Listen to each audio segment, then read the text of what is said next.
Boa noite a todos e todas, espero que vocês tenham tido um ótimo final de semana. Domingão acabando, dia de eleição, já saiu o resultado em vários lugares. Vamos lá para perspectivas para a semana, para a gente saber o que é importante você ficar de olho e você acompanhar o que tem um pelo do Horácio. Aqui tem um pelo do Horácio, não sei se dá para ver.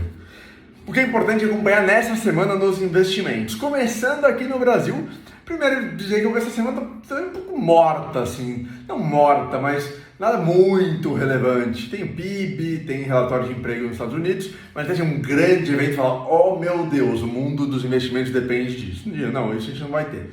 Mas vamos lá. No Brasil amanhã temos Boletim Focus, como toda segunda-feira, relatório semanal de previsões de macroeconomia, taxa de inflação, taxa de câmbio, taxa de juros, PIB do mercado financeiro para o Brasil 2020, 2021, 2022, 2023. Então amanhã Boletim Focus e tem também essa repercussão das eleições municipais, principalmente aqui em São Paulo, Covas eleito, Eduardo Paes eleito no Rio de Janeiro. Como que o mercado vai reger isso? Não vai ter muita diferença não, viu gente? O Covas já era prefeito aqui, não vai ter nenhuma grande relevância, mas de toda forma essas eleições são importantes para sinalizar cada vez mais o caminho para 2022. E aí, meu irmão, 2022 o bicho vai pegar. 2022 a coisa vai ser porrada, porque tá todo mundo já pensando em quem que vai substituir, se vai ter reeleição de Bolsonaro ou não, enfim.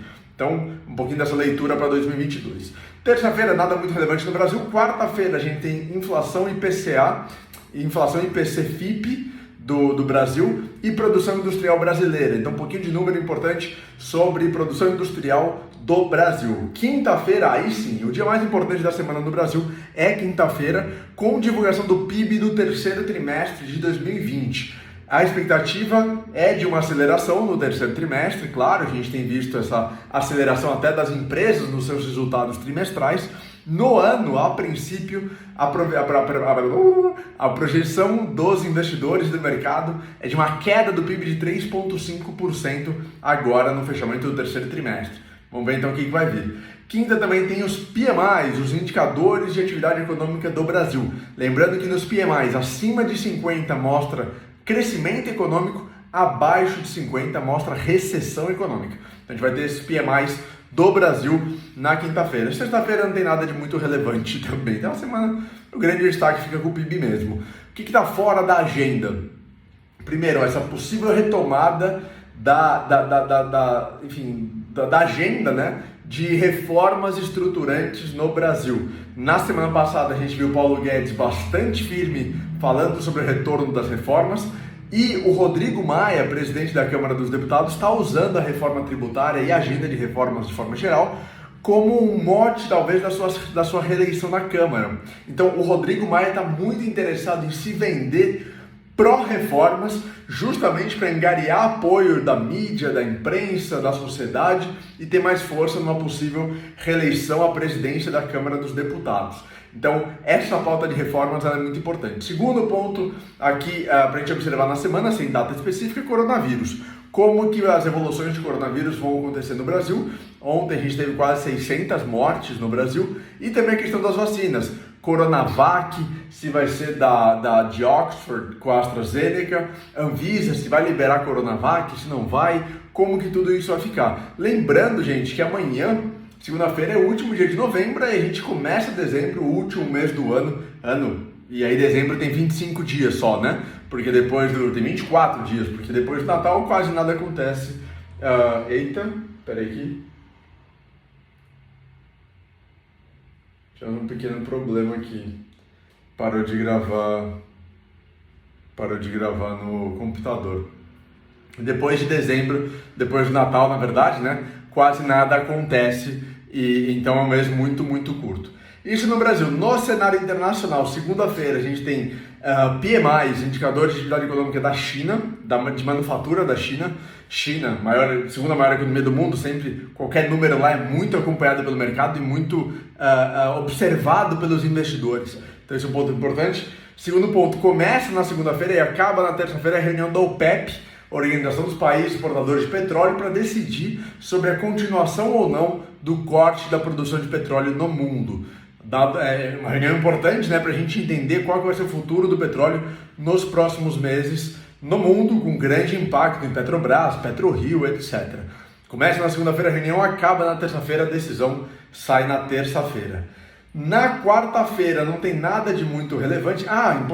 Quase esquecendo, mais importante de tudo, na terça-feira a gente tem um pronunciamento do presidente do Banco Central americano, do Jeremy Powell, e do secretário de Tesouro americano, do Steven Mnuchin, sei lá como fala o nome dele, conversando no Congresso, no Senado, numa comissão de bancos e de regulação bancária, sobre as visões com relação à grande injeção de capital realizada nesse ano, principalmente no primeiro semestre, mais de 2 trilhões de dólares.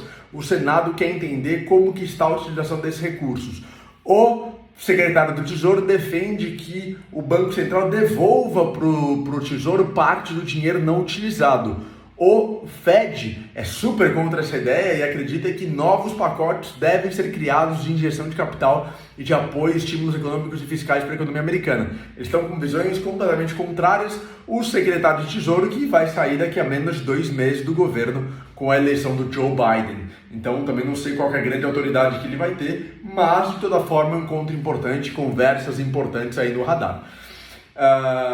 Hoje, mais cedo nesse mês, né, em novembro, eles entraram em discussões, né, sobre esses pontos e o mercado reagiu um pouco mal. Quarta-feira, nada muito interessante ou relevante nos Estados Unidos ou no mundo. Quinta-feira, Weekly Jobless Claims, os números semanais de pedido de seguro-desemprego dos Estados Unidos, com esse platô, essa manutenção dos números semanais, mostrando uma difícil recuperação dos mercados ou do mercado de trabalho nos Estados Unidos.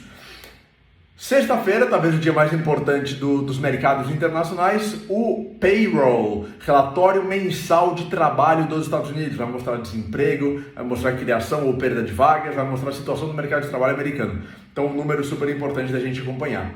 O que não tem dia específico nessa semana no cenário internacional? Primeiro, avanço das vacinas. Lembrando que na semana passada a gente teve algumas dúvidas sobre a vacina da AstraZeneca, né, e da Oxford.